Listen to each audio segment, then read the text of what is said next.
Hi, this is Gary Van Warmerdam from pathwaytohappiness.com, and here with Daniel Moore, who's going to interview me and draw out some answers perhaps to questions he has. And we'll see if we can cover something helpful and interesting. So, Hi, everybody. Yeah. Thanks for the interest, Daniel. Thank I you, think Gary. I think we want to talk about journey of the soul, and I want to talk about like domestication and what we're trying to do with just being happy in our life, and why that's such a struggle, and what we're actually doing, and why what we're sorting through it, emotions and beliefs and thoughts and relationship drama, and trying to clean that up and make our lives better so we're happier. And so that's and does that relate to the journey of the soul, and where are we going today? I think it does relate. And let's start with what you want to talk about, what you want to start with. So my website is called Pathway to Happiness, because when I looked at, well, when I was in the midst of my drama and pain, and I realized some things, I was like, what do I want in my life? I want to be happy. I want to be happy no matter what. And for people that, and I didn't know exactly what that meant at the time, but I knew I was miserable, right? Relationship drama and burned out in my job and unfulfilled. But happiness can have many varieties, flavors. You know, you can be in spiritual bliss for somebody else can just be laughing, and it's jovial and playful, and then it's sometimes it could be quiet and peaceful, or just to be comfortable with yourself in silence and sit and just enjoy, gardening. It's like, it doesn't have to be, there's many different flavors of that joyful state, from laughing and joking around that could be silly, or just quiet and peaceful. But that's emotional, largely, being comfortable with yourself. And that's the important guidance that I've been focusing my work to bring people to. And to get to that emotional state means, well, for me early on, it meant, Gary, I was described to me this way: in your being, in your emotional body, you have so many emotions that come from fear, and so many emotions that come from love. And if you want to be happier, you need to have more love and less fear. One of my first assignments was, okay, figure out what you're afraid of and let it go, get rid of it, let go of your fears. And that took me to looking at what my fears were, where they came from, my emotional wounds and hurts, and all my past experiences had to be cleaned out. I had to clean out my emotional history. And so that was my journey that got me started, and why I try and help people do the same thing. And then later, surprisingly to me, it evolved into experiences with, expanded consciousness, and what I'll call spiritual and shamanic experiences that were,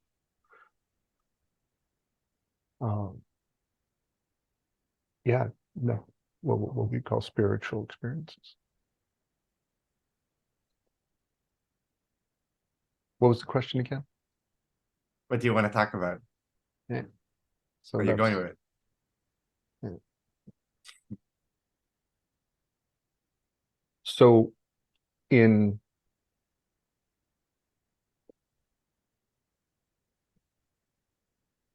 let's talk about what happened in the experiences and why we're probably unhappy in adulthood. Okay. We're stressed, we're afraid, get angry, we get jealous, we get sad, we have emotional reactions, we're doing trauma in our relationships. Why is that? one of the components there is there's so much of our energy that's been invested by living life automatically. Automatically through the programming. And the programming is difficult to see. I had no idea in the beginning. But you'll see the program whenever you try to change a habit. You want to change your diet, you want to give up drinking, you want to get up earlier, you want to exercise more. You see that there's this momentum to stay in the routines. But when you try and change it, now you see the magnitude of the momentum. And that's an indication of how much is autopilot for our life. Why is it? Because it's autopilot. And what is autopilot? Autopilot is the conditioning we developed all through childhood into adulthood. And that conditioning had an impact on our identity, our self-worth, stress, fears, what we feel we deserve, the kind of relationships that's possible. So here's an example of that domestication of programming.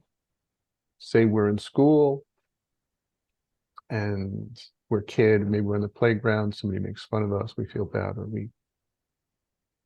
teacher calls on us and we give the wrong answer.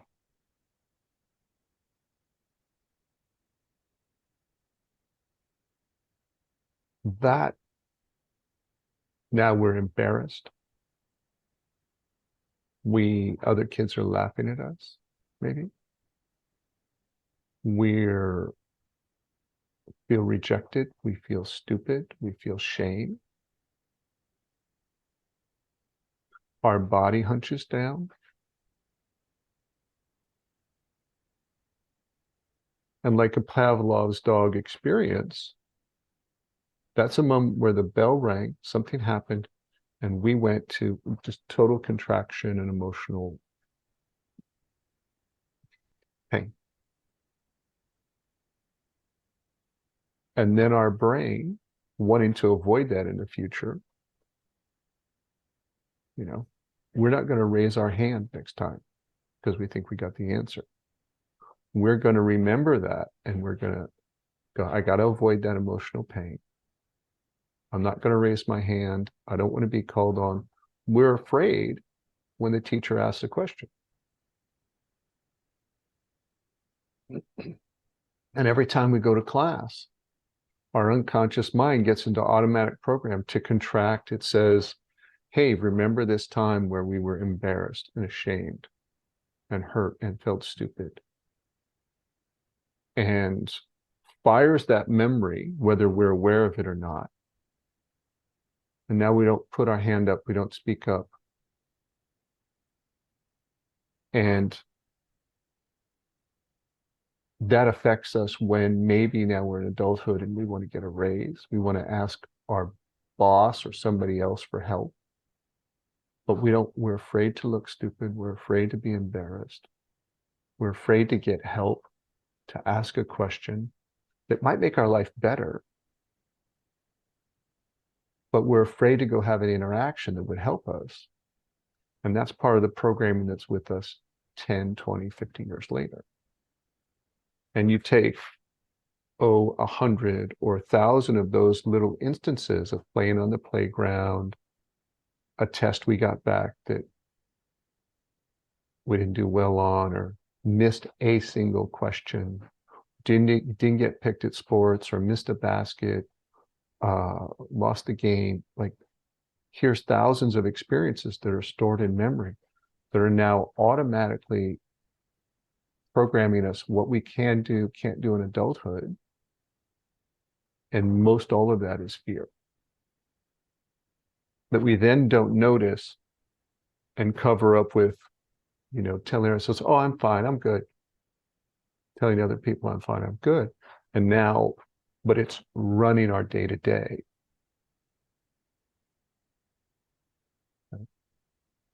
And as I was going back and inventorying all these belief systems, like I call them, which are more than just beliefs. I mean, they're running in our nervous system and our emotional body. We should talk about what beliefs are. I remember being in second grade, and the teacher had this chart of, how whatever was about, I don't know, things we'd done in class, how many, something we'd done, I wasn't sure. And it was gold stars. And I went down top to bottom. I remember reading it. I was 28 or so, 29 at the time, doing this work. Been doing it about 2 years. And I had that memory of like, where did I become so driven to kind of get everything right? And one of the memories that popped was second grade, going down the list of gold stars, seeing my name, seeing I had more than everybody else. It was near the end, Van Warmerdam. And I had more than the other people above it. Yes. And then I went down the rest of the list. There's a couple of people, and there was a girl with a Z for her last name, and she had more than me. And I dropped. I'm like, ugh. And so by second grade, I was no longer looking for other people to tell me my worth or whether I was good or smart or bad. I was auto-domesticating myself with punishments of feeling bad or feeling good when I was internally comparing myself to other people. And so this self-judgment mechanism that was both motivating me and demotivating me, raising my emotions and lowering my emotions, was in place in second grade. And then I just built on it for years after that. And so Now, it was that's in place from that point, or do you think it was beforehand already in place and that was just a reinforcing experience? it was in place before that point because it was so automatic in that moment. And that was a reinforcing experience. Yeah, our nervous system learns very early who's going to punish us, who's going to reward us. And we're looking around to appease that other person. And the result of that is now, implied in that is this other person is determining my worth. This other person is determining my value. And I need to please them. And I need to be what they want me to be in order to feel good about myself. And so now, what do we do in adulthood in our relationships? We have stories, oh, will they want me or they not want me? What do I need to be? And now and we stop being ourselves. We stop being anything authentic to ourselves. We stop, what do I want? How do I want to feel? What do I want to do? We are so far removed from like our genuine authenticity and love for ourselves because we've abdicated out to other people's opinions since since year one, really. Year 1, 2, 3, yeah.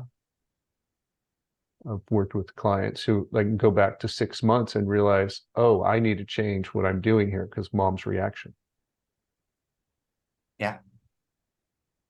So I this think is the programming that I say, okay, we went on a journey to be happy in our life. Okay, we have to go deconstruct these programs that are both thoughts, but emotional and nervous system experiences. I think, you know, I heard you speak about this a lot, before I even knew you, personally, in podcasts and all. And I think one thing that I'd love to talk about with you here that you sometimes, and I told you that before, don't emphasize enough, I think, is the pain, the real pain, like really deep pain people carry at the emotional level, that the whole belief system is just sitting on top. Because when I started exploring my belief system, at some point I could see it doesn't make sense. That it just doesn't add up. The belief system is a crazy, conflicting set of belief ideas. Yeah, like it doesn't add up. Like, why would I depend my worth on somebody else's words or prevent myself from asking a question when it's so helpful for me to ask a question? But as I looked at it, it's like it's still not changing, or it's still hard for me to change it. And I was like, why? And I realized that there's like a whole lot of pain that it's hiding, that it's been managing with these conditions, right? We talked about it. It's like an AI, and it's like managing these conditions of basically like how to not feel, and how to not feel pain. But generally, I would say how to not feel, because it ends up you don't feel anything. So it's Yeah. always looking at like, what do I need to do to avoid feeling what I'm deep down, really deep down, I'm feeling so deep down that I don't even know that I'm feeling it.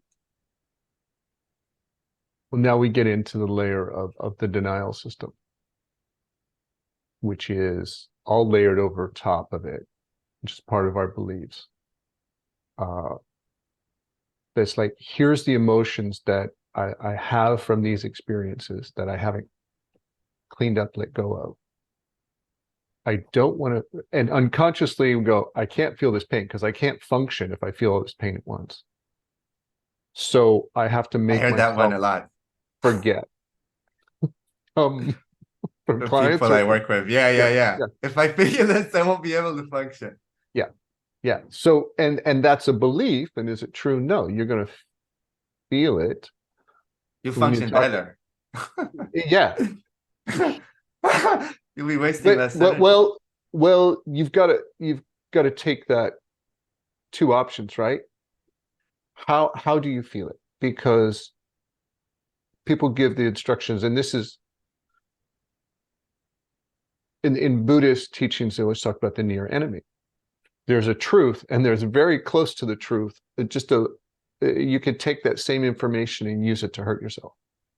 There's something that can set you free, and the same concept can be used to imprison you, right? So you're like, oh, you want to feel the emotions. You're inviting people will feel the emotions, right? And which is, oddly enough, how do you let go of emotions? You think, oh, I'm going to get rid of them so I don't feel them. Actually, letting go of them is, you feel them and allow them to kind of be released in this conscious presence exercise.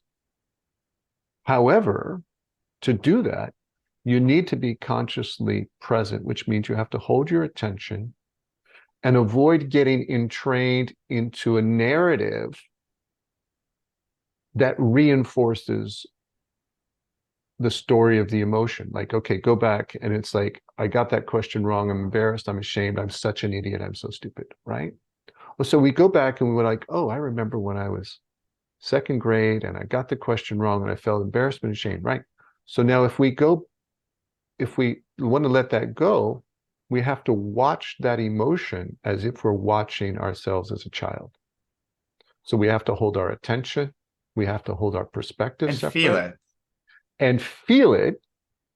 But the tendency of most people, until they have the skill to hold their attention and be present with emotion, is the tendency is to get entrained in the emotion, feel it, and feel like we're in second grade again and everybody's laughing and we're embarrassed and ashamed, right? And so now what we've done is we've gone back into the memory and we've said, it's happening again. I feel so terrible. I'm so stupid. And we do it as if I am 7 years old. in second grade, right? So our consciousness has shifted into the wounded self and out of a present self. And now the Now, healing process, where you'd let it go, is turned into a reinforce the pain process and made it worse. So this is why, like, the work on the attention is like, what is your attention? What is your perspective? Are you holding space and present for yourself right now? And are you holding space and present for yourself while you're doing this emotional letting go and revisiting this? So if you give someone the instruction, oh, just feel those emotions, it's like, okay, that's not enough information. How? How are you feeling them? From what point of view? Are you the observer? Are you present in the moment with the emotions from the past? So you have to kind of be time traveling. You have to be in the present moment while being in the past for healing to happen and that change to happen.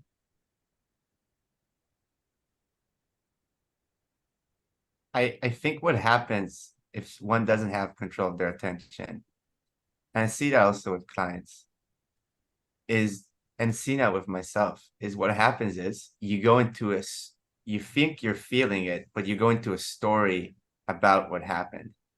And actually today I see the going to the story about what happened as many times another way to avoid feeling, like another sort of avoidance mechanism. Because it's easier to talk about what happened. And sometimes people tell me, well, I've talked about what happened to me as a child so many times, and it didn't do anything. And it didn't do anything because you need to feel what happened. You need to process. You're when you talk about it, you're in a story about it, and you're in a way detached, Oh, not in yeah, a good way. You're yeah, detached from what happened, from how it really felt. right. You have it over there far enough away, talking about it, that you aren't opening up the emotion that's stored in it. Yeah, And and people seem to think that that is healing or that will do the job, or and it won't, and this is why when we talked last time, we're like, this is why you bring the handkerchief to a place on a retreat, and you're like, we're going to feel the emotions, like we're going to open it up and we're going to cry, because that's such a wonderful purge, and you don't have to cry, but boy, you really like allow yourself to expand what's possible in the range of feeling. yeah. And I think that's key. It's funny. I had a client, a while back, came to me and he was in like traditional therapy for 2 years, where it's like talk therapy, the old school thing. And so when he came to me, he wanted to talk about things. He just wanted to start and just talk about all his problems. And it was kind of, I was a bit, maybe I was a lot more gentler to him. I was like, I was like, let's say his name is John, like, John, I was a bit, maybe I was very direct, because it was like, it's kind of useless to just talk about it like this. Tell me how it actually felt when you went through that. Like, how did it feel and people have a hard time telling you how it felt. They say, well, it felt, what do they say? It felt annoying, or I felt So rejected. I felt like they didn't like me, I and felt then like now they didn't they're like me. they're It's still a describing story. what they thought the other person was doing. They felt like they rejected me. It felt like but they're describing somebody else's behavior that they did to them. Like, that's not the feeling.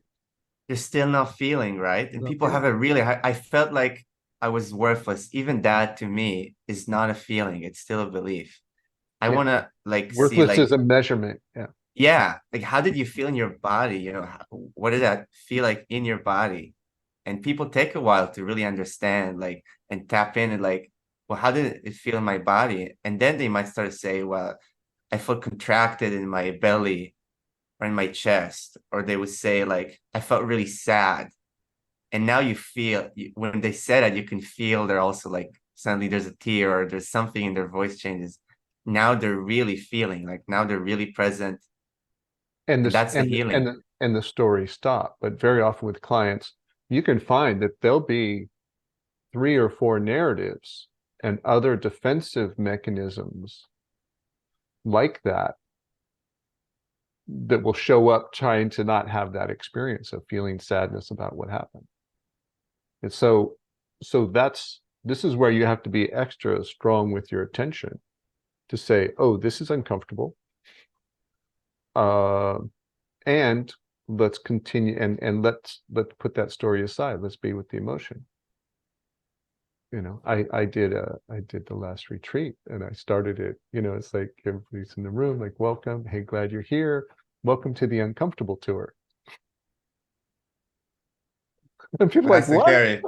Classic Gary. Love it. And it's like, yes, we're here. We're going to have lots of fun. We're going to joke. We're going to laugh. We're going to go to love and expand consciousness. And oh, by the way, as we go to love and expand consciousness, we're going to feel more. Some other things are going to show up that are trying to have us not feel more love. Okay, those will be uncomfortable. That's just part of the program. And people are Yeah. like, oh, okay. When you frame it that way, it sounds okay. I love that sense of humor, you know. I think it helps. There's a client the other week told me, you know, I'm so happy to see you, Daddy. I was like, don't be so sure, you know, we haven't explored what's going on for you yet. Are you are you sure you haven't? But it's true that when you feel that, it frees you up to more love and it's healing. It's just it could be some patch that's difficult. But I don't think it's really difficult. I think at a certain point, It depends. It depends on the person. You know, and it depends on the environment. I mean, we was working with a client recently, and this is common. It's like she was imagining like this is what she'd really want. And she was hesitant to talk about it and hesitant to like, don't be hopeful, because her brain had gone back to like, here's what she's wanted in the past. And when it didn't happen, such a painful disappointment.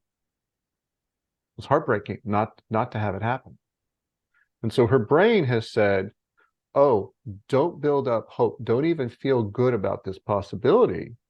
Because if you feel good about it, you're going to build up, you're going to have all this emotion. And then if it doesn't happen, it'll be heartbreak. So in order to avoid heartbreak, we are going to avoid feeling positive, good, and motivated about doing anything about this.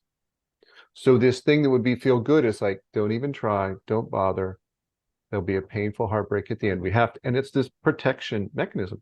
Painful heartbreak at the end. So therefore, to avoid it, don't even hope for this. that's how not feeling fucks you up. You know, Right. Right. being And so happy. it's like, don't feel happy, don't feel motivated, don't feel good, don't feel hopeful. Well, it's like don't feel pain. Well, if you feel happy, you could also feel pain, and would rather like not feel pain than feel really happy. So let's just not feel anything of that. It ends up being the result. Yeah. Yeah, ends up being the result, because it's not the mind is in pushing the denial systems. It closed down to the emotions. It essentially says, yeah, don't feel it. It's like it could say don't feel the painful part, but it doesn't know how to say, oh, feel all the good stuff, but don't feel the painful part. It doesn't know how to do that. It does its blanket don't feel thing. It's like, And that's impossible, by the way. I'm just mentioning that because yeah. somebody might think, well, how do you do that? And that's impossible. No, your denial system is covering it all up. Yeah. And there's this wonderful passage in Khalil Gibran's book, and something about the prophet. The prophet? What's it Oh called? my God. It's funny. I just noticed I have this book in my library the other day, and I was like, whoa, never read it. Oh, he's wonderful. And he says, you know, it's like if you don't, to feel all your joy, says you won't feel all of your joy unless you allow yourself to feel all of your sadness, all your pain, all your anger. And so opening up to feeling all emotions allows you to feel everything, which allows you to feel self to feel more joy, more love, more peace. And that seems so contradictory. Oh, I'm going to allow myself to feel more sadness, more anger, more pain, and that'll allow me to feel more joy and love. Yes. It's not a 1 + 1 = 2 process, but it's what happens. Well, I think it could be explained because there's energies flowing through our body. Like joy is an energy flowing through our body. Happiness, love, and same for fear or sadness or anger. And so it's like when you decide to block feeling, you block energy moving through your body. It's not like it works, well, I'm gonna allow this energy, but not that energy. Because the moment you block it, now it's a block, you could feel it. And no energy could flow. And if you want to unblock it, the first thing that would flow is the thing that you blocked, which would be a fear or an anger or a sadness. But also what happens, it's not like it ends up, I don't think it ends up being like a roller coaster ride. It's more like you let out the anger, the sadness, the fear that's been held. And then usually, we're fine. Usually really painful things don't happen in most of our days. So we just have joy and love flowing on that time. And I Yeah, discovered, most of the day. Yeah. and I wonder how you feel Just about it, feel about, that when I discovered, the more I feel like these emotions, the more I like that are considered painful or negative, when I'm really present with them, there's something it's hard to put to words, like something enjoyable about it, or not enjoyable, but there's a sense of truth about them, like almost like when you really feel a sadness that you've been holding back, or an anger or a fear that you've been avoiding for so long. It's like the sense of truth about it, or connection that you feel with yourself, that in a way you want more of it, more of that connection, so you're okay with feeling those emotions suddenly. okay, so and this is how I'll relate to part of the journey of the soul. All of those emotional wounds are held within the soul, the energy of the soul. And for me, part of the journey of the soul is taking these emotional splinters out that are painful. You're going in and you're taking out the pain, the old wounded, the memory, the belief that's connected to it. And you're healing your emotional body, and something at the soul goes, ah, yes, that's been in me, that's been hurting. Okay, good. So you're aligned with truth, you're aligned with integrity, and you're getting back to like your authentic, joyful self. It's like childlike way.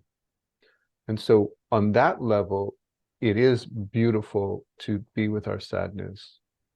If you're coming at from that frequency, that perspective, that presence, it's beautiful to be with our sadness, and we can love our fears and see this embarrassment and shame and go, that's beautiful. They really are beautiful, like you feel Yeah. that.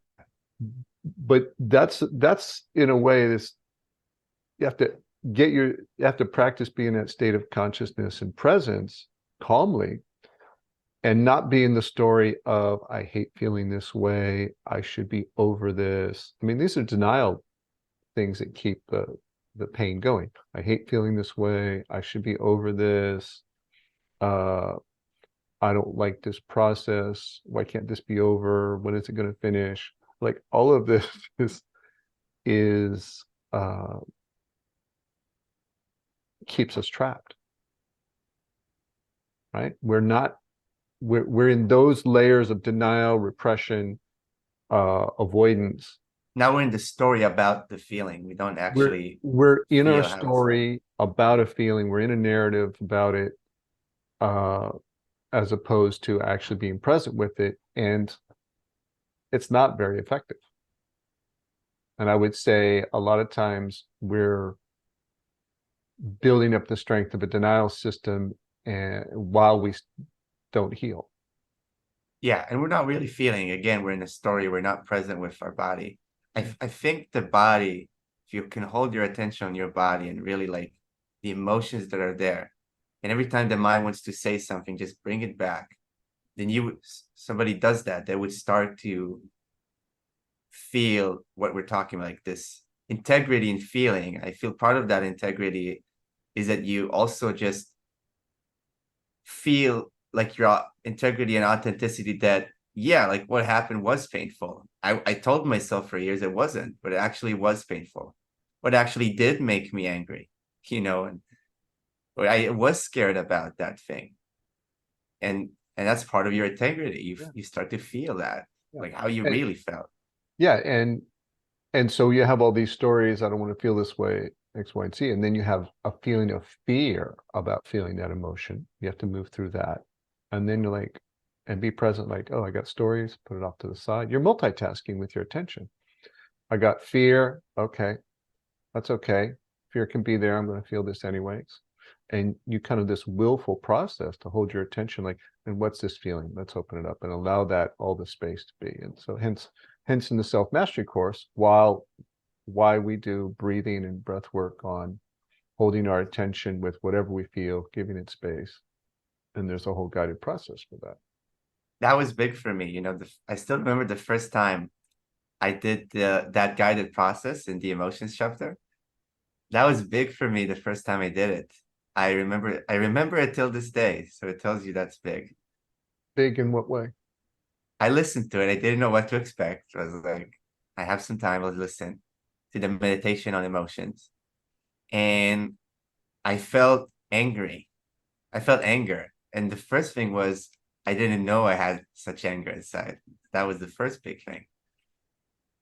And then I could feel the anger moving as we were breathing and then releasing out of my body. I could feel like it was moving, oozing out. And I could feel the relief. I could feel first of all that it was enjoyable to feel it. That was a new experience. And then also the relief of it oozing out.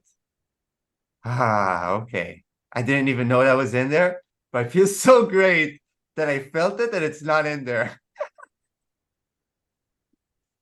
And I was then going to a gym session with my buddies. I still remember, and I was like, it was still a bit of that energy remaining. I was like, guys, watch out today, I'm angry. And it's fun because it helped the gym session. Because we were lifting weights. It was really fun. Yeah, that's on the other side of the resistance, the denial, and the fear about feeling is like, because I remember, doing processes where sometimes, like the song on the radio, I remember driving after work, I'm driving to a yoga class, and a song on the radio clicked because we probably had a workshop the weekend before or something, a week before, and like click, tears started coming, and I'm just crying, right? And I'm like, okay, this is just gushing, like, all right. And I, at that point, felt these moments of where all this emotion is coming out, and I get to be with them, like, this is so valuable. Like, I'm not going to go to yoga class. So I pull over in a parking lot in a grocery store, and I'm like, I want to be with this feeling, not indulge it, just like try and keep it going, but just like breathe with whatever is there, making space for it until it's done, until it's done. So, and then when the song was over, I hit repeat. I just kept hitting repeat because it was like, here's whatever has opened it up, repeat, right? And then it's like, well, late for yoga class. And then it's like, repeat, let the song, tears gushing down my face. Hit me some more. It's like, and then look at my watch, like, well, forget yoga class, too late now, repeat, somebody comes up knocking on the door. It's like, man, you all right? I'm like, yeah, I'm fine. This is good. That happened? Yeah. That's funny. Yeah. That's really nice of anybody. So this is where I valued those moments to just be present with feeling, even if it was sadness or grief or anger. I'm like, this is, I don't want to keep this inside. Here too. I don't want to keep it inside. Like that was like, because it's just going to come out and destructive and be what, why have that energy there and all the layers over it? Like, no. So those were very valuable opportunities uh, that I jumped on that. I'm like, whatever else is going on, I'm doing this. I'm going to be with this, these tears or sadness or grief, what have you. And a lot of times I had no idea what it was from, but I just be present, loved it, said, okay, it's here. I'm going to be with all this. So yeah, those are valuable opportunities because, you know, I looked at it and said, well, if I don't open and allow this all out now, I don't know when the portal to this is going to happen again, right? I don't want to wait 3 years before it's like whatever hits me and gets cleaned up. I'm like, I want it, you know, who knows when that Yeah. opportunity is going to come around to cleanse again. Yeah. I love how you did that with the song. I did something similar. It's just, and it's enjoyable, like putting sad song and just allowing feelings to come out. You know, I have on my phone, I have like a sad playlist, I have an anger playlist, I have a happy playlist, and whatever I'm feeling, if I want to use it, then I put the music and I really embody how I feel, and that lets the emotion come out more. And it's enjoyable, even if it's like really deep pain, it's enjoyable. Yeah.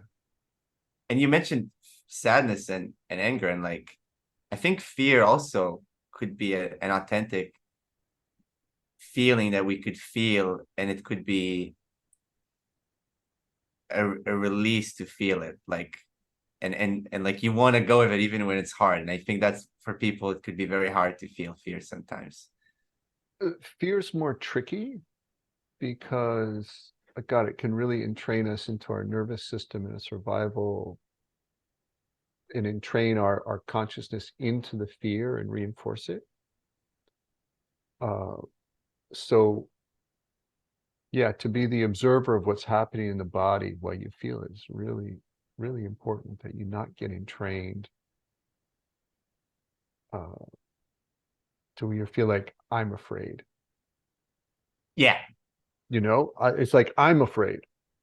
And I feel like this is really going to happen, or I'm afraid of this happening, as opposed to, wow, my mind is afraid. But now My you'd be in the character story. is afraid. My nervous system is afraid. My body is shaking. Wow, this is an interesting experience my body is having. So, like, to be this observer of it. One of the events I did that was really so obvious. I mean, I've felt this numerous times, but it was like uh, watching my body. Did a high ropes course, I mean, climbing on top of like a 30-foot pole and trying to stand on top, right? And even like there's different qualities of fear because I could feel like in my mind I was calm, because in my mind I'm like, okay, I've got like this parachute harness and people have got two safety ropes, you know, so there's like 3 or 4 people over here and 3 or 4 people over here doubled up. I'm not going to fall. I'll just, you know, lean back and I'm sitting hanging in a parachute if I fall off this pole. So my mind is calm, but at the same time my body is shaking. I'm like watching my body shake because it's doing its own thing about this sense of like being 30 feet up on this, you know, pole that's not solid. It's like, so, and just watching it and just taking the time going, oh, okay, enjoying it. This That is, could be enjoyable. yeah. Yeah. So it just kind of is like, that's the kind of conscious presence to kind of go, okay, my body's doing this. It's working it out. And you have to put as much attention on your body as possible. And it's almost like that neutralizes the story from the mind. There's not enough awareness on the mind for a story to take over. So you're just really present with your body. And Something I found really helpful. that's where breathing helps, because if we give ourselves something to do to help us be present, then we can keep the stories at bay perhaps a little better. We're like, okay, I'm going to breathe with this. I'm going to feel my breath. I'm going to feel my body with my breath. And that, as opposed to, and as a buffer to keep a story further at bay. Give ourselves something to do so the story doesn't come in and we don't get entrained with commentary. Yeah. Yeah. That's the key of the attention. I had a funny thing. I think it was like February or March of this year. I had like a lot of beliefs breaking in it. And at some point I was making so much changes that my body on a nervous system level started to like panic. And I had like, for a few days, I felt like a lot of anxiety in my body. And at some moments in the day, if I put my attention, my breath would start to go, and I sometimes almost would throw up. And I was really present with it. It's kind of liked it even, but it's like intense. And I told a friend about it, and he was like, "Are you okay? That sounds like a lot like he had panic attacks a lot in his life, so he used to take medication for it. Like that sounds like a panic attack." I was like, "Oh, really? That's what it feels like? Okay, cool." Because I was like present with it. It didn't bother me. Maybe would be defined as a panic attack, but I was present with it and it didn't bother me. And of course, it was intense, but I was just letting it be. And then after a few days, it passed. I was okay. Really good. You said after a few days, you could feel that panicky feeling for a few days. And that's important for people to realize. Sometimes those emotional processes take days, and they aren't 10 or 15 minutes. And the other thing that's really good about that story, the example is like, you're in this space of being present, you're kind of enjoying it, you're curious about it, as opposed to entrained in it, where you feel you have to act on it as if it's a problem to be there, as if it's bad to be there, as I got to stop this, I got to get out, I hate this, I've got to go do something to protect myself, right? All of that is kind of an indication that you're in the narrative and not being present. Okay, which is often a curious, like, well, this is an interesting sensation. Okay. Oh, and I'm wondering how long this is going on. Let's see. So the thoughts are very different when you're present during this cleaning process. Yeah. And sometimes there's no thoughts, but it's just a silent, like, realization that this is something my body is going through. Yeah. Yeah. And I want to reiterate, this is what we're talking about here. This is the process of letting go, which isn't like you think, oh, now it's gone.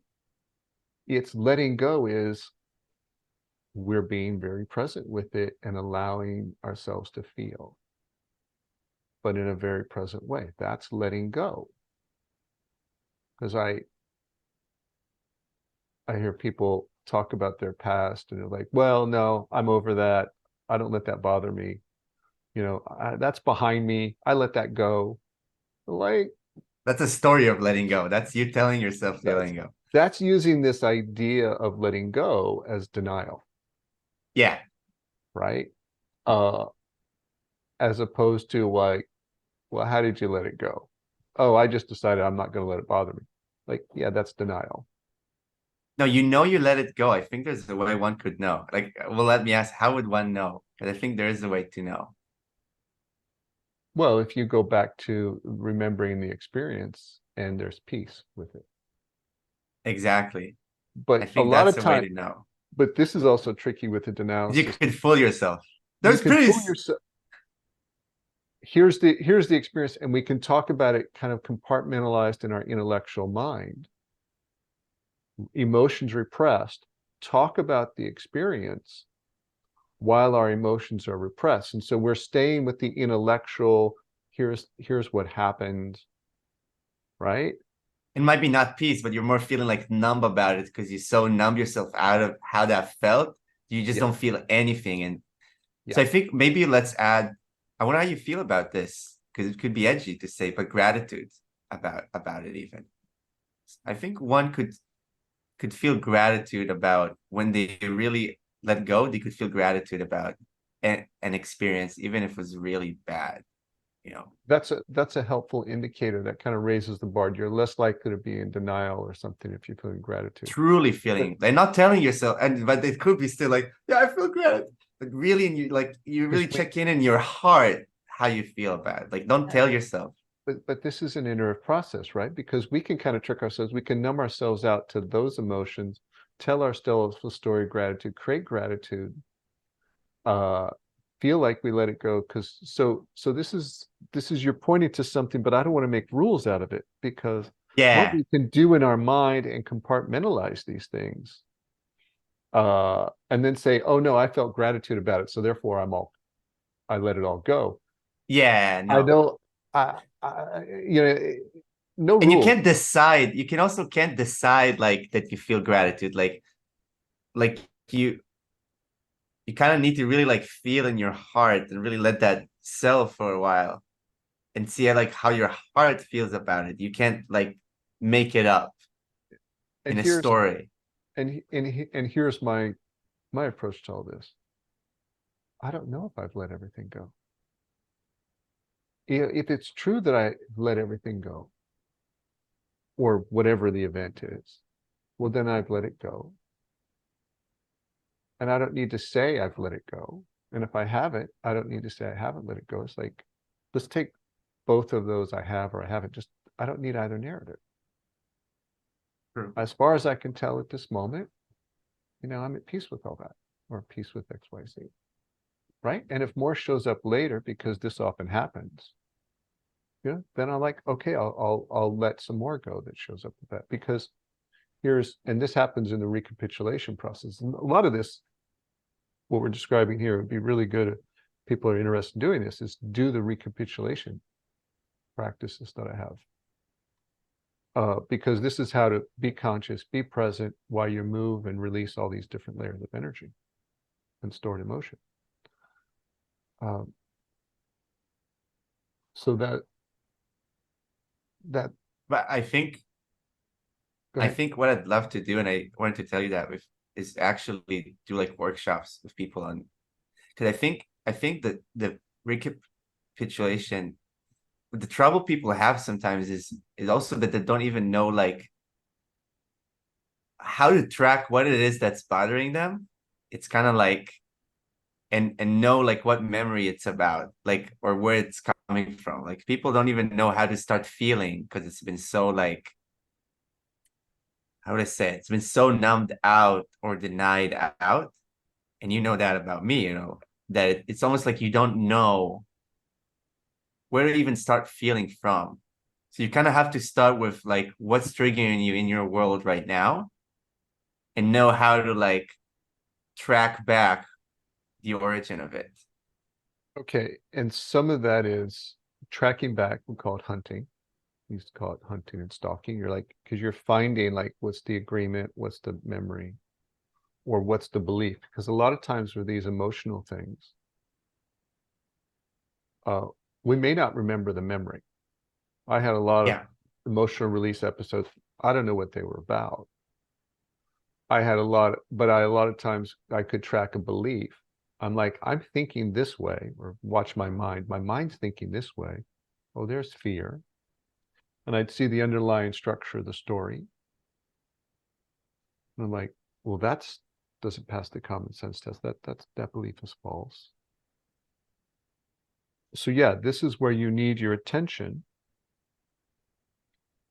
and your perspective to go in and kind of track and dissect these layers of the story. And then maybe you get to the emotion underneath, maybe you don't, but it's like at least the belief is broken up. Or Yeah. the identity of that you feel is like, oh, I'm so stupid, I'm such an idiot. You're like, you're watching it as opposed to like, well, no, that's some version of myself that's from memory talking in my mind. And I'm present here right now, and you're feeling yourself present. It's like that gap in perspective, that gap in identity of who's I that's talking.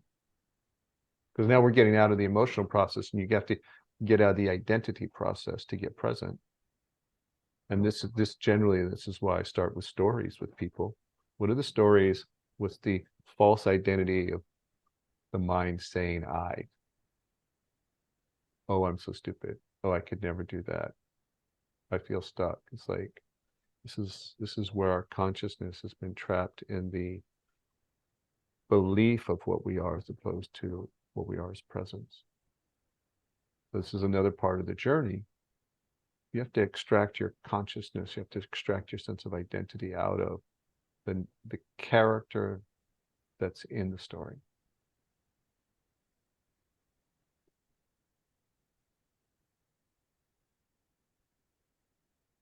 And that kind of needs to That makes happen it easier to feel. before you do the emotional work. Yeah, it makes it a lot easier to feel. Yeah, because you Then can you're feel not from a with state of stories about presence it. as a as opposed to being inside a narrative. Yeah. Because we need to talk about that narrative. This is what you have to deconstruct first before you do the emotional processes. I was thinking about this. I think about this a lot, like how to explain the significance of this. And you know, if you see someone who's ever been hypnotized, they'll behave like a chicken. You know, it's like, oh, they hypnotized to be a chicken, or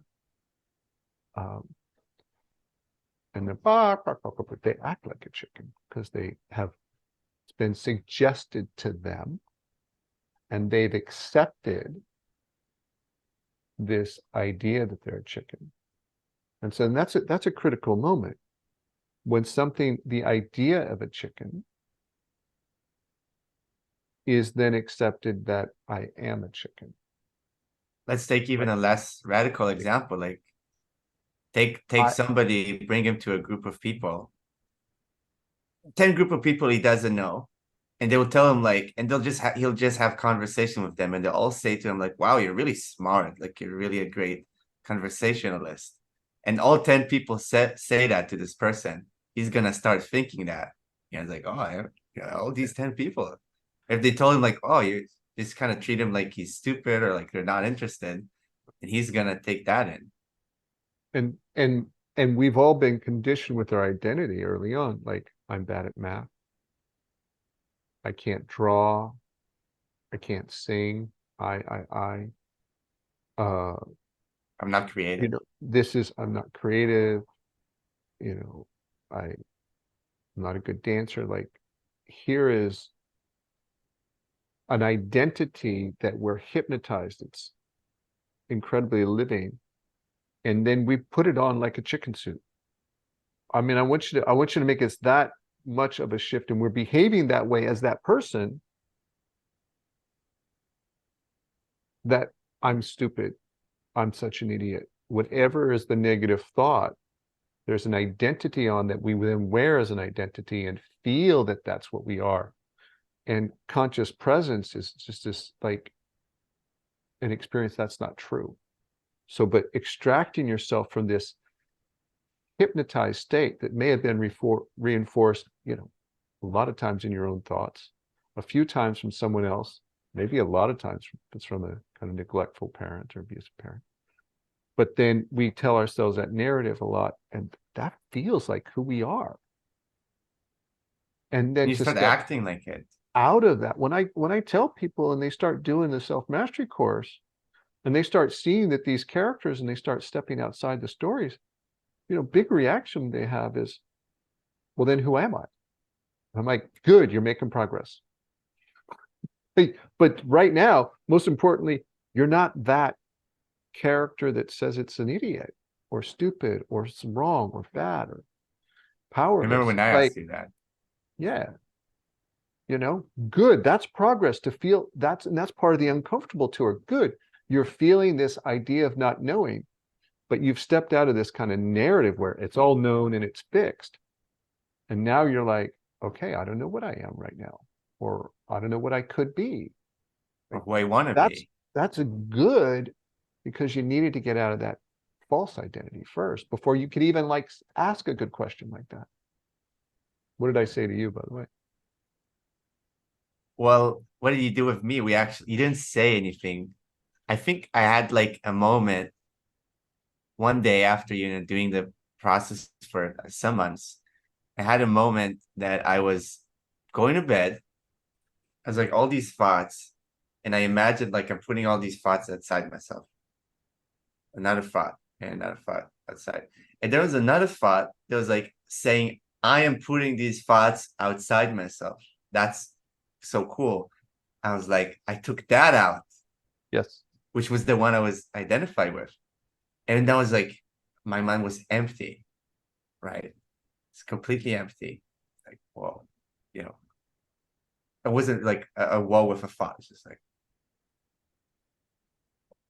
and then I went to you, but then a question did come in my Then you mind. could It's like, start what to am feel I? this expansive space, an energy field, and then there's an opportunity to That's start to when I feel went to yourself you.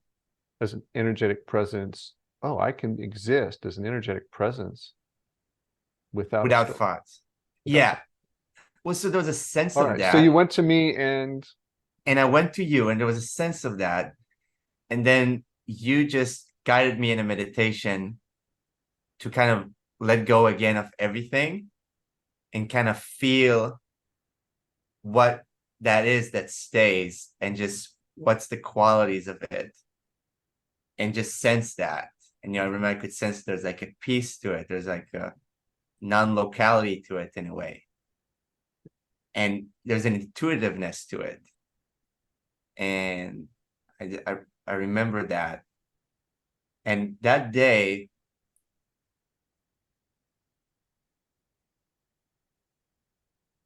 that was a big day. I want to say, like, in a way, that was the day I lost my identity. That's not fully true, but it's like that was a no going back point.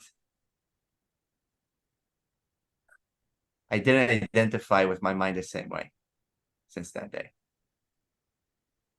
okay, beautiful.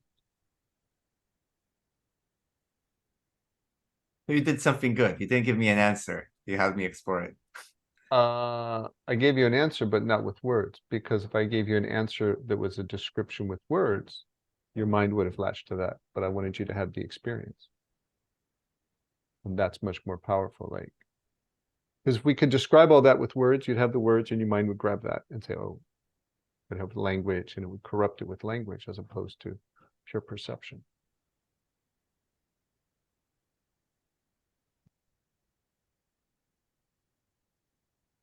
This experience is much faster, effective than anything we can put into words.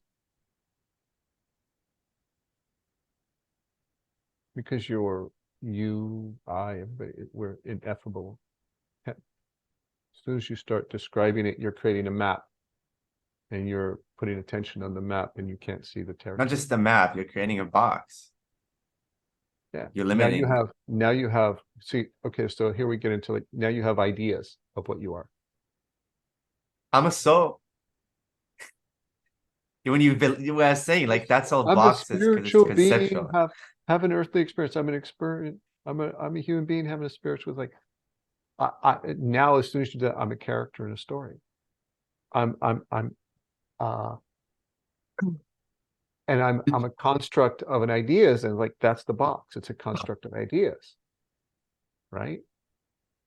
And we're entrained. We're funny.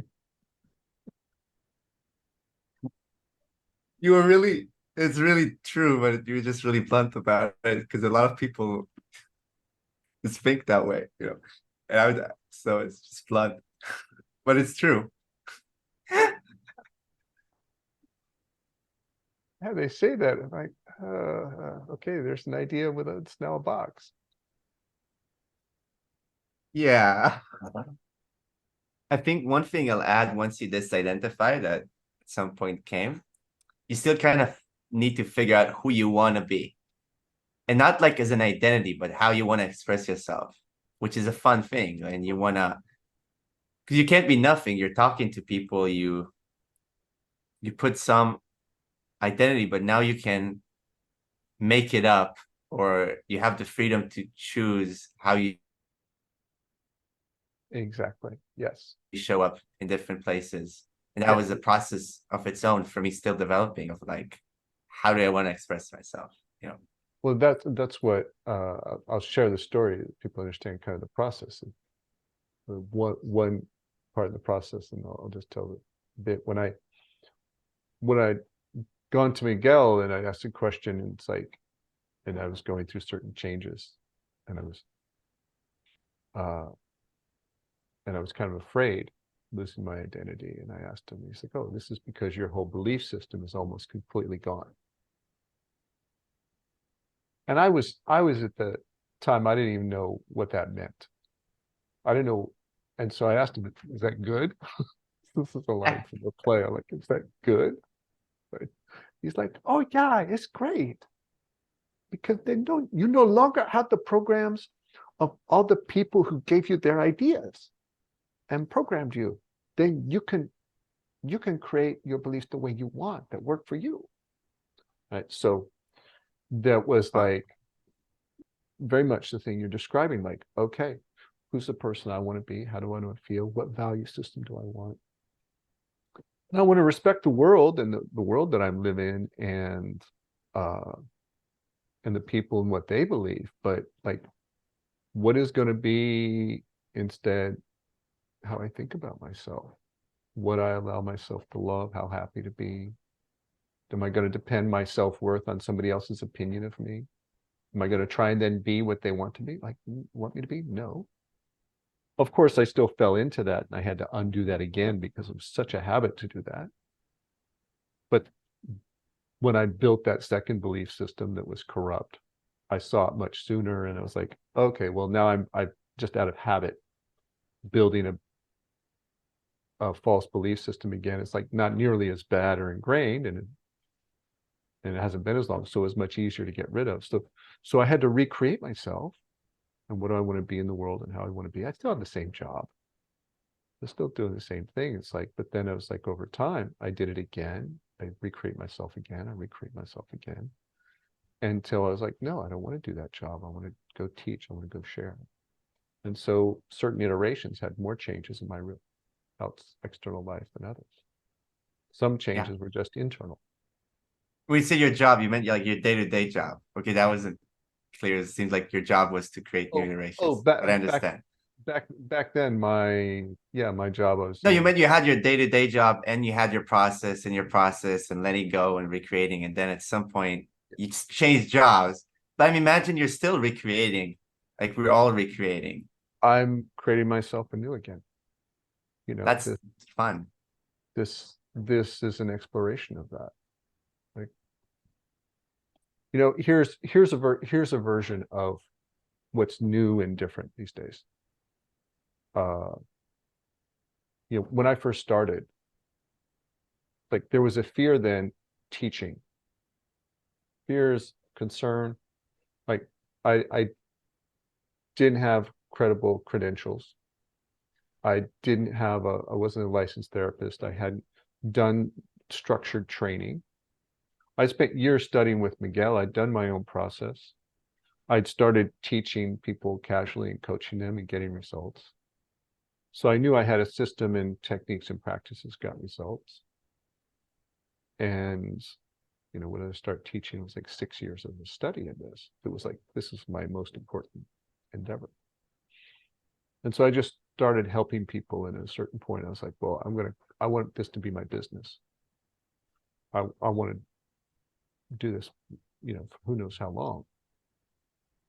And I knew I didn't have credibility, right? I didn't have a PhD in philosophy or world religions, and I hadn't written books, and I didn't have training that's conventional training, but I didn't want to do anything that was conventional. I didn't want to do therapy. And so I thought about it. I says, well, then I need to present things in a very rigorous way, so that, and this is just kind of went into the way I did things, that are very rigorous. So when people listen, they'll go, okay, this guy's thought through it. It has depth. It makes sense, and got credibility by my content. And so I was careful about what I put out. And it probably is a layer of fear of like, How am I perceived?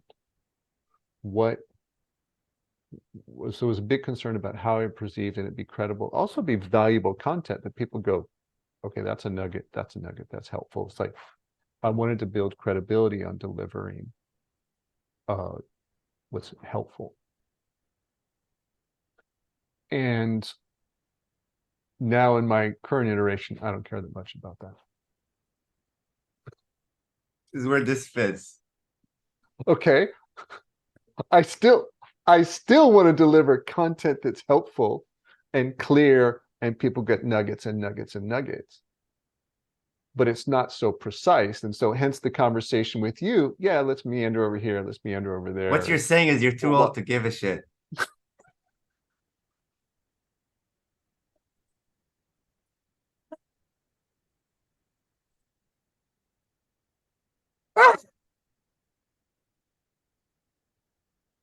Not my previous self. I know that.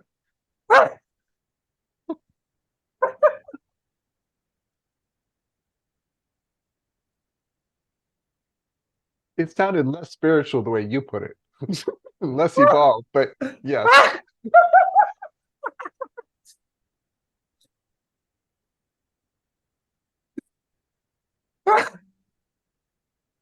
The benefits of holding. This is more of my current iteration of, yeah.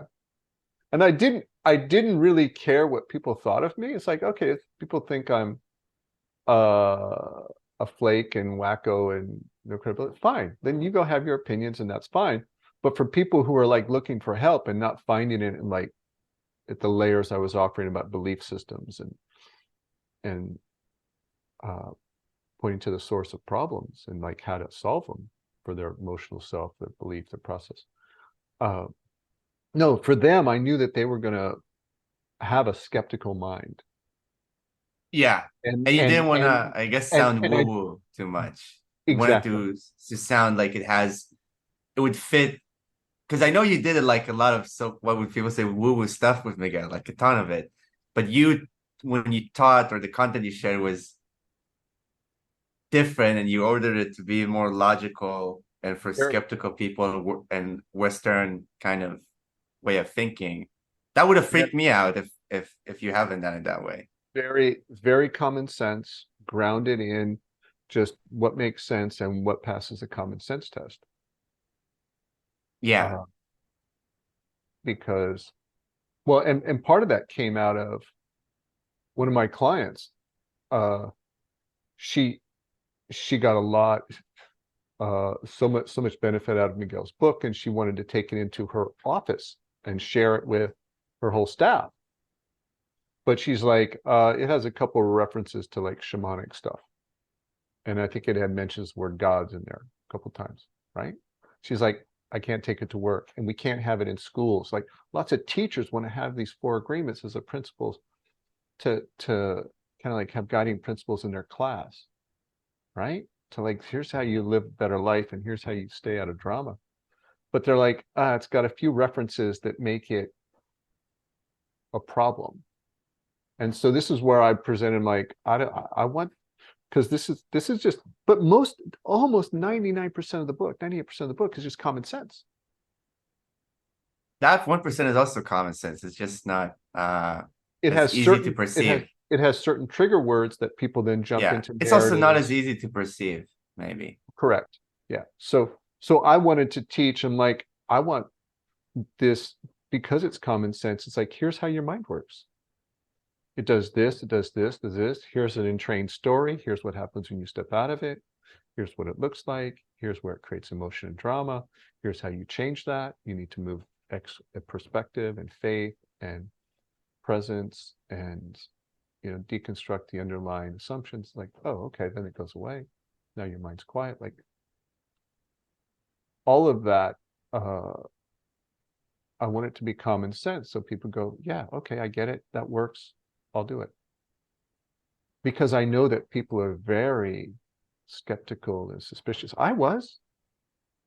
Oh yeah, I had fears Miguel was a cult leader and he was, you know, was just take me off somewhere and I'd be in a camp drinking Kool-Aid. Yeah, and so many people show up still. Like I ask people, like, okay, we're going retreat. Decide, okay, how many are afraid that this is a cult? You know, and everybody, new person is like, well, my son, you know, he's worried. Literally, there was one woman, she got a text while she was there. She's like, so funny. She shared, she says, oh, my son just sent me a message. She said, text me the word peanut butter if you've been taken into a cult. And How's that she, possible? she read it, and we all had this big laugh. You're way too American to, I don't know, you're way too American to look like a cult leader.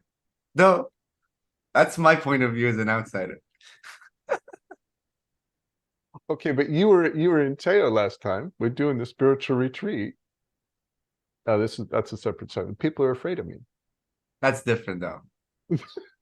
That's not afraid that you're a cult leader. That's afraid of me. It's different how. That's just because you could be very disruptive, especially at Teo. Yeah, yeah.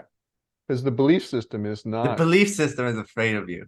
Or belief system sometimes and it could be ego. just they need to know you a bit better. Sometimes I think The, it's just they need to know you a bit yeah, better. the belief system and ego is afraid of this changes that are going to happen. And I know that I had that fear of Miguel Yeah. at times. I was uncomfortable around him. I had trouble beginning to look him in the eye and like he's going to see through me and he's going to know that I'm just worthless. And so yeah, I had that. I was like, I walked away from a conversation with him. It's like, how come I couldn't look him in the eye? What the hell? It's like it was just happening, and it's like, and I walked away. I go, what was that? And I Well, could, yeah. but that allowed me to see, like, oh my God, I'm afraid he's gonna just think I'm see me because I had this one of my images that I could feel of myself. I was just worthless and unworthy. I was like, oh, he's going to see that image of me. I was like, oh, okay. So that was good that I could find that. But Yeah. then the next time from then on, I was like, well, I don't want that to rule me.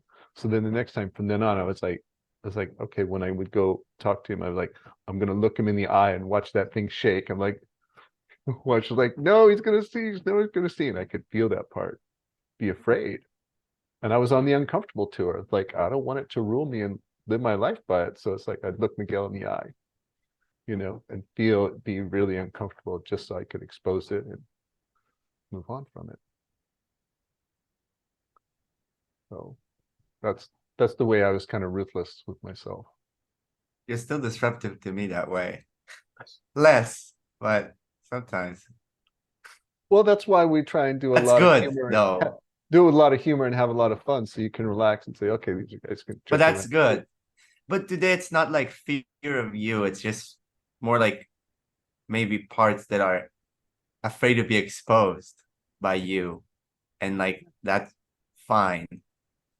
You know. That's fine for you, but uncomfortable for parts Yeah, of your that's mind. fine. And Yeah, they'll be fine, you know. they'll be fine. They'll be fine. No. They'll. But here's the thing that is, It's good that it's disruptive. I think that's some of the change in point of view you had with Miguel and I have. Like it's good well, if it's disruptive. and here's the thing about the uncomfortable tour. Here's what's really disruptive. Love. Love is a very disruptive force. Okay. Or Because fear it is. we're not used to it. Okay. I mean, here's the things that I experienced with Miguel. It's like he loved me unconditionally. And I and that made interacting with him uncomfortable because it's so different than everybody else ever in my life. Everybody else I was trying to please or impress, afraid of being rejected, uh, and the social conditioning and nuance is such that like we're watching people's facial expressions. Do they find my joke funny? You know, how's their eyebrow move? What's like we're measuring if we're liked and not liked in this so automatic, programmed way, right? It's like every little thing is happening so fast. But with Miguel, I act like an idiot. shh, I act like I do something wonderful. Shh. His attitude towards me was not conditioned by what he liked and what he didn't like. So his love was so consistent, his acceptance so consistent.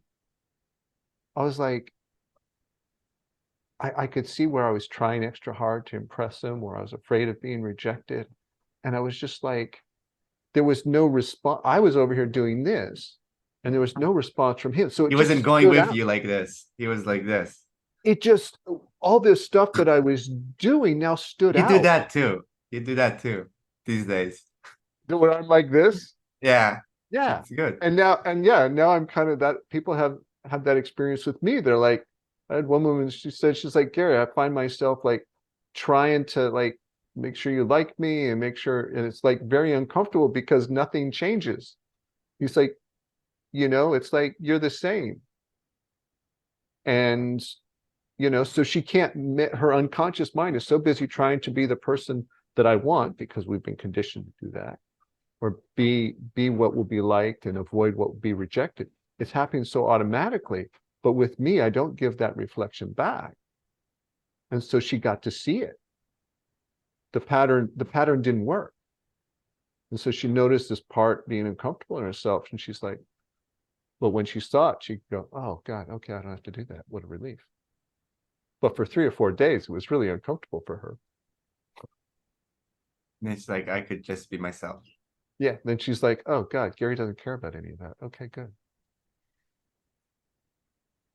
Good. But that's what I could say, if Miguel gave me that experience too. I was about to say he did that to me, but actually he did that for me. Just loved me unconditionally. And my ego didn't know, we jumped all over the place trying to do something, but it was like that was useless. Not needed, totally not needed. And so with him it could break. So that's sometimes how people feel love. They don't actually feel the love from Miguel. It took me a long time to feel the love because I was so busy feeling my ego's reaction, my wounds and my program's reactions. I didn't notice that he was loving me. That's part of the disruptive force. But that's what's just like such a powerful force to tune into, to then say,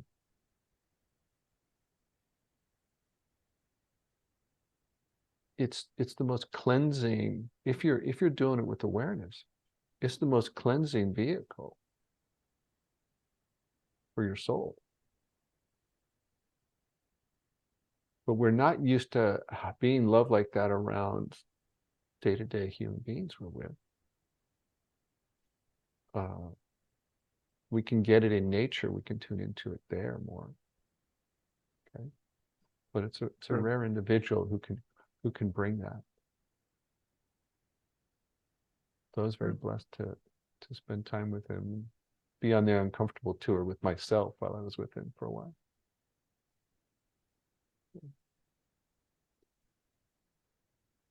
But yeah, love is a disruptive force, and it's disruptive to our fears, it's disruptive to our programs, our ego, our emotional wounds, because it's cleansing, and all of that emotional pain can come out because it's a way to hold space for it and allow it to come out and feel like, yeah, I can let this go now because it's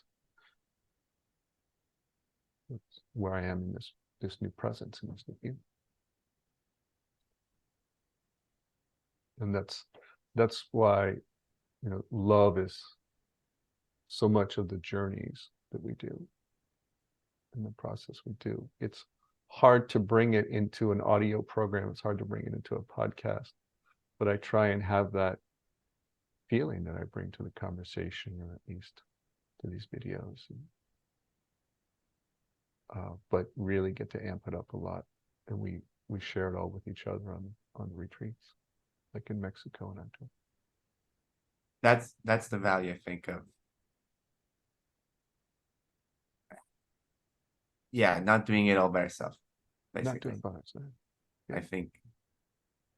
Because if you think about where we learn these distorted programs of fear and behavior and valuing our worth from other people and all of that, it was from other people. It was from those distorted belief systems and programs we got from other people. And so what we go entail, we create a big bubble with each other. Like, okay, we're going to love and support each other unconditionally. You're going to be in that bubble and you get to experience what that's like for a week. And then it's like all of this other stuff and the way you used to live and behave looks like nonsense. We're like, I don't ever want to do that again. And you get the experience like there's something else. There's another way to live and be with myself and feel and be with other people and be open and honest and be completely accepted. And it's like that experience is like, I think we all have a sense of in ourselves, like this is what we're seeking. We couldn't define it. Or like to be unconditionally loved and accepted just the way you are, just as you are, allows you to let go of all those programs so quickly. And it's like, oh, I don't need them. I don't need them. Because I'm already accepted, I'm already loved, and I won't be rejected. Therefore, I don't need these programs. It makes it easy to let them go. Still uncomfortable, still you're going to cry for seeing them for how you lived your life with them. But you're That's a like, lot okay, easier. I can live this way now. I know this is possible and this is what I want. Yeah, because you have a new way to, you know, already a different way to live, and that makes it less scary. That makes it possible. Yeah, it's like, okay, that's now possible. This is how I want to be all the time. Well, we've had so much time, so much fun. Sorry, that I need to go because we've had so much time. We could. This is really good. We'll leave it here. Yeah. Does that help clarify questions, something about the soul's journey? No. Separate No, it topic. was. I think it was. No, it just clarifies our journey. Forget the idea of the soul, or just our journey in the lifetime, and how to do it, and a lot of the aspects of it. We'll get to that some other time. And also, I want to speak with you more about emotional pain. I think there's more to. I'm so exciting for people, but no, there's more to unpack on that. That is deep. That's I think, and how that relates to the belief system. Yes. Yes. Okay. And I'd say that for people who are interested in some of the things we talked about, that releasing emotions, it's a single audio.